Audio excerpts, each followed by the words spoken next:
আসসালামু আলাইকুম। আজ আপনাদের এমন একজনের গল্প শোনাব যার জীবন কোনো সিনেমার গল্পের চেয়ে কম নয়।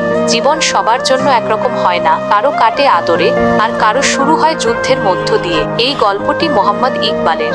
ইকবালের বয়স যখন মাত্র 7, যখন বাবার হাত ধরে পৃথিবী চেনার কথা, ঠিক তখন থেকেই তিনি বাবার স্নেহ থেকে বঞ্চিত হন। ভাগ্যের টানে ঠাঁই হয় নানা বাড়িতে, তবে নানা নানি আর মামারা তাকে পরম মমতায় আগলে রেখেছিলেন। তারা কখনোই মা বাবার অভাব তাকে বুঝতে দেন, কিন্তু অভাবের সংসারে বসে থাকা তার স্বভাব ছিল না। তাই মাত্র 10 বছর বয়স থেকেই নানা বাড়িতে থাকার পাশাপাশি টুকটাক কাজে জড়িয়ে পড়েন তিনি। সেই ছোটবেলা থেকেই শুরু হয় তার সংগ্রামের হাতেখড়ি। 2022 সালে ও 2024 সালের কঠিন পরীক্ষা। 2022 সালে এসএসসি পরীক্ষা দেওয়ার পর ইকবাল ভাবলেন, আর পড়াশোনা নয়, এবার নিজের পায়ে দাঁড়াতে হবে। বুক ভরা আশা নিয়ে ঢাকায় এলেন রাজমিস্ত্রির কাজ করতে। টানা 4 মাস হাড়ভাঙ্গা খাটুনি খাটলেন, কিন্তু রাজমিস্ত্রির সেই অমানসিক কষ্ট শরীর আর সইতে পারছিল না। ফিরে গেলেন গ্রামে, আবারও কলেজে ভর্তি হলেন। 2024 সালে প্রথমবার পুলিশের মাঠ পর্যায়ে নিজের সবটুকু দিয়ে লড়াই করেছিল।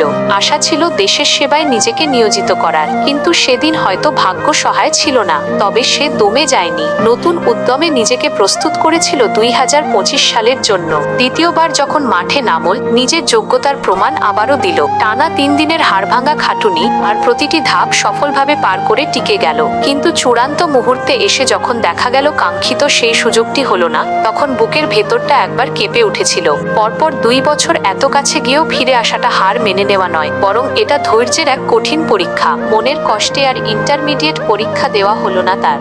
ঘরে বসে থাকার ছেলে তিনি নন, তাই আবারও পরিকল্পনা করলেন নতুন করে কিছু করার। 2026 নতুন করে পথ চলা। বারবার হোঁচট খেয়েও ইকবালের মনের মানুষটি দমে যায়। অবশেষে 2026 সালের 24শে এপ্রিল আবারও সেই চিরচেনা ঢাকা শহরে পা রাখা। এবার লক্ষ্য স্থির, তিনি এসি কাজ শিখবেন। এখন তিনি সেই কাজটাই শিখছেন। রোদ বৃষ্টি মাথায় নিয়ে এক ছাদ থেকে অন্য ছাদে, এক বাসা থেকে অন্য বাসায় তার নিরন্তর ছুটে চলা। জানি না এই পথ কতটা মসৃণ হবে, তবে যে ছেলে ছোটবেলা থেকে লড়তে জানে, সে হার মানতে শেখেনি। ইকবাল ভাইয়ের চাওয়া, তার একটাই চাওয়া সবার কাছে, জানি না সফল হতে পারবো কিনা, তবে আপনারা সবাই আমার জন্য দোয়া করবেন। আমার এই কষ্টের দিনগুলো যেন একদিন সুন্দর সাফল্যে রূপ নেয়।